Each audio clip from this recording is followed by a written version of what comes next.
Joining us now, Speaker of the House, Nancy Pelosi, who is here in studio. Thanks so much for joining us, Madam Speaker. Appreciate it. So how close are you to a deal on this larger package of elder care, daycare, child care, family leave, that stuff, whatever you want to call the bill, the social safety net bill, we call it. And will President Biden have a deal in hand when he leaves for Europe this week? Well, first, thank you for the opportunity to talk about that this morning. I'm glad that you talked about COVID in your opening here, because that's how we start all of our meetings. What are we doing to protect the American people, to stop the spread of COVID? And I want to commend President Biden for having a completely different approach than his predecessor on this. We have to correct a lot of what went wrong then, and we're on a good path. And the good news about children being safely able to be vaccinated is something that will help stop the spread. So thank you for focusing on that, because that is... We talk about it every day, all day. And so do we in the House Democratic Caucus. In terms of where we are, I've said already we've 90% of the bill agreed to and written. We just have some of the last decisions to be made. It is less than we had was projected to begin with, but it's still bigger than anything we have ever done in terms of addressing the needs of America's working families. And it is about all that you said in terms of care, the care piece, but it's also about the climate piece, which is a health issue, a jobs issue, a security issue, and a values issue for us. And we will have something that will help meet the president's goals. I feel very confident about that, even though it will be different than what we originally proposed. By the time he leaves for Europe, do you think you'll have a deal by Thursday or Friday? No, I think we're pretty much there now. You think you have a deal now? We're almost there. It's just the language of it, but it will not offend, shall we say, the concern that Senator Manchin had about the CEPP, but nonetheless, the point is to reach a goal, and the president's goals of reaching the emissions, the pollution, and all the rest. Because we were prepared with our select committee headed by Kathy Castor, we had other options. Other ways to pay for it. No, other ways to reach the goal, and yes, pay for it as well. So I want to get to that in a second, but just as a side issue, because there are a lot of people who are very eager for the bipartisan infrastructure bill to come up and be voted on as well. And progressives have said they're not going to vote for that until there's at least a deal on the larger social safety net bill. You said the House must pass the bipartisan infrastructure plan by October 31st, which is a week from today. Moderates are frustrated. Two deadlines have been missed because of the progressives. Are you going to meet that goal? No, wait a minute. There was no deadline that was missed because of the progressives. Okay. The deadline was missed because they changed from 3.5 to 1/2 that, and we've had to go in, and it's lamb meat lamb. Everything is good in the bill. What do you cut? Okay. So in terms of this date, this date is fraught with meaning, because on October 31st is the day that the Highway Trust Fund authorization expires. Right. And if that expires, we have to get billions of dollars someplace to continue that. The best way to do that is to pass the BIF, having nothing to do with all the other, shall we say, deliberations that are going on. Our chair of the committee, Peter DeFazio, is a master of this, of the Transportation Infrastructure Committee, has said we must pass this by October 31st. But the reason I invoked progressives, I'm not blaming anything on them, but I'm just saying they have said, a sizable number of them, enough of them to tank the bill, that they will not vote for the BIF, the bipartisan infrastructure plan, unless there is this framework agreed to. You're absolutely right. So are you saying in the next week the framework will be agreed to, or there will be a deal on the social safety net bill? Let's call it an agreement. An agreement. There will be an agreement on that, and you will also vote for the bipartisan infrastructure bill. Both of those things will happen in the next week. That's the plan. That's the plan. And right now we are just, as you indicated, the two Leader Schumer, Mr. Manchin, Senator Manchin, and the President are having the meeting on some of the particulars that need to be finalized. And I'm optimistic that we can do that. Because, again, one basket was climate, which is a jobs bill and a bill for the children, for the future, is the health care piece of it, strengthening the Affordable Care Act, expanding Medicaid, and expanding Medicare. So let's get into it. Let's get into some of these issues, because they're important for people to understand. And then the third basket is, we're getting into it just so we have, the third bucket is the care care, elder care, child care, family leave. Child care and universal pre-K go together. Elder care, when we say home health care, that's for elder or children, right, or siblings who are disabled or something like that. So is family leave going to make it into the final bill? It was 4 weeks of paid family leave. Is that going to be in the final bill? That's our hope. Yes, that's your hope. That's what we're fighting for. So Senator Sinema, who was a key Arizona Democrat vote in the Senate, Senator Sinema has said she will not support raising the corporate tax rate, raising the tax on high wage earners. And President Biden has acknowledged that might mean you can't pay for the rest of the bill using those sources of revenue. Do you have an alternate way? Yeah, we do, because we were ready to pay for 3.5. Right. So we certainly can pay for half of that. And what is that alternate way? Is it a billionaire's tax? Is it a minimum tax for corporations? Is, shall we say, has an appeal, but it doesn't produce that much money. Okay. Because the bill is not written yet, we hope it will be written today and introduced tomorrow. Only then can the Joint Tax Committee evaluate what it brings in. We anticipate $250 billion, but we need closer to $2 trillion. So we have other things. Such as? Well, such as we have enforcement, and that's several $100 billion. We have the overseas harmonization of taxes, and that's a few $100 billion. We have an array. And I'm not going to say what they are right here. Corporate minimum tax, so that Elizabeth Warren was talking on the lead the other day about if a company like Amazon makes hundreds of millions of dollars, billions of dollars, and pays zero, this would be the legislation that requires that they pay something. Is that in there? Well, the president during his campaign had a book rate proposal, and that is being evaluated as well.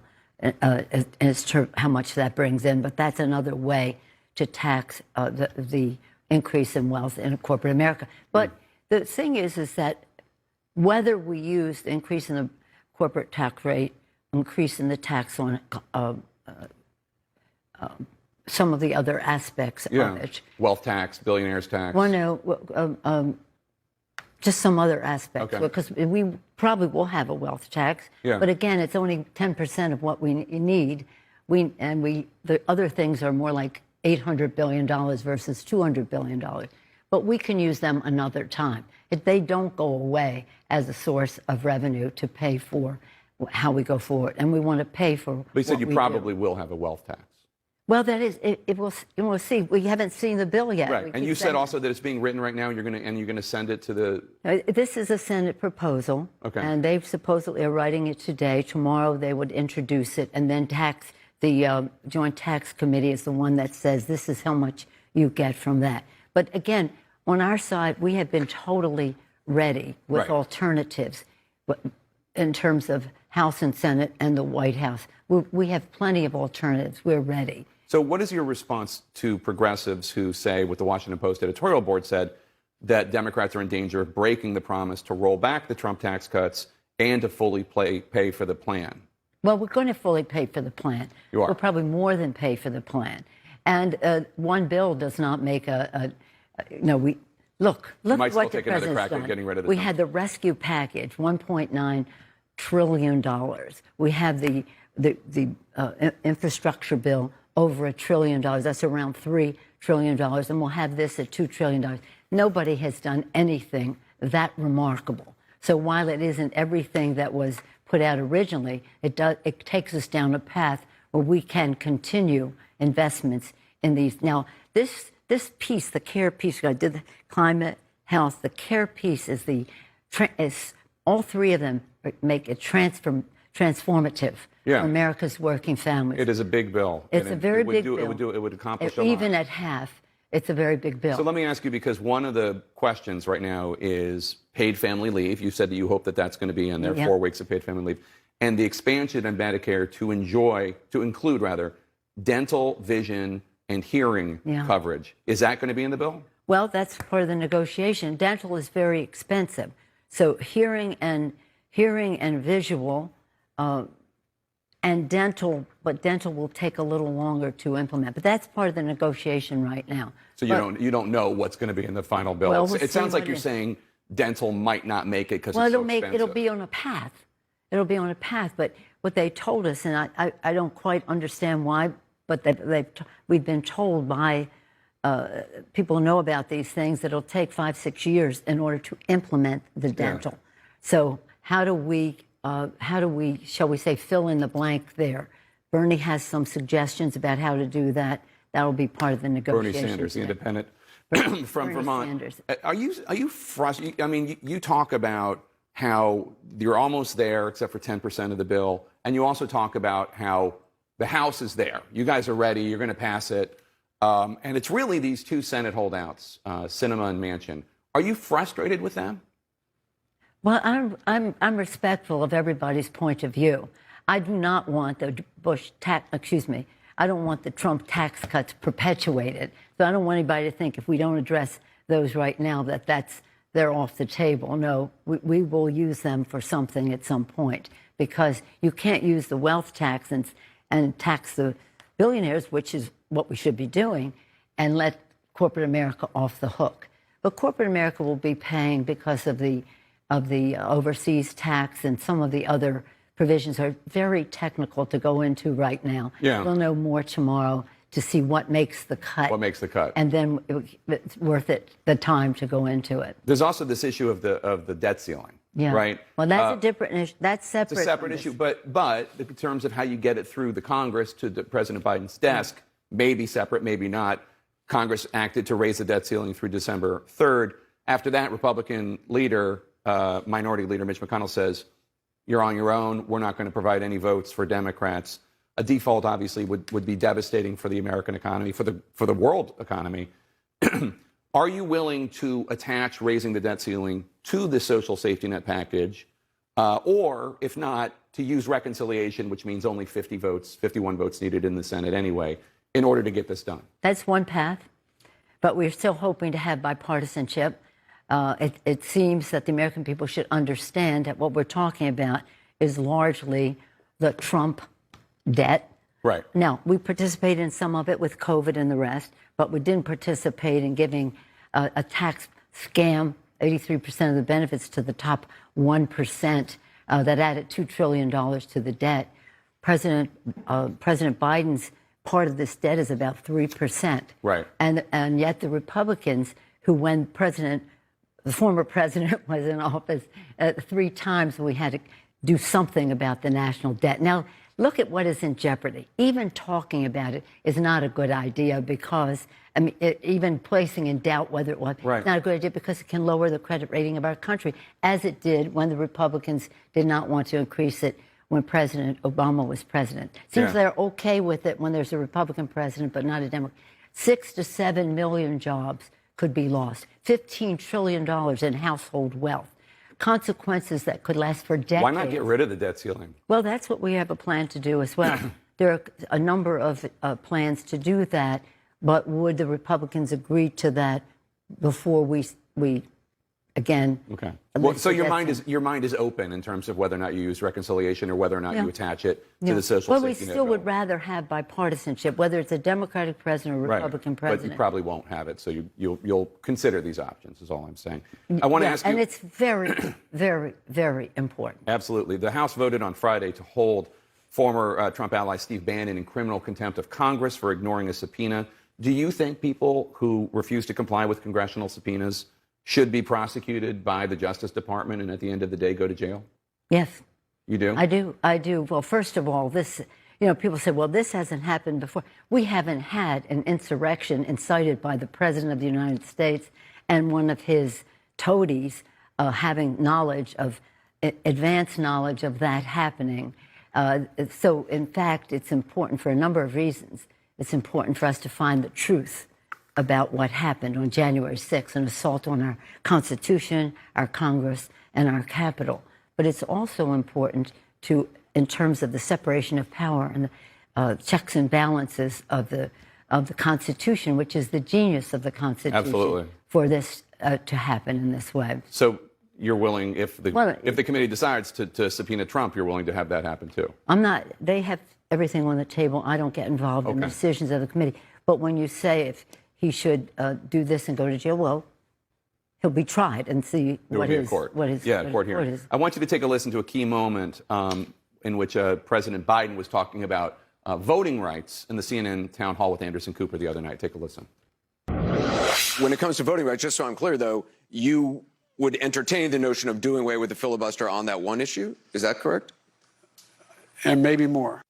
So that is President Biden saying that he is willing to entertain the notion of getting rid of the filibuster for Voting Rights Act and maybe for other things as well. Do you agree with him on that one issue, that at the end of the day, having some sort of voting rights bill is more important than preserving the filibuster, at least for that one vote? The most important vote right now in the Congress of the United States is the vote to respect the sanctity of the vote, the fundamental basis of our democracy.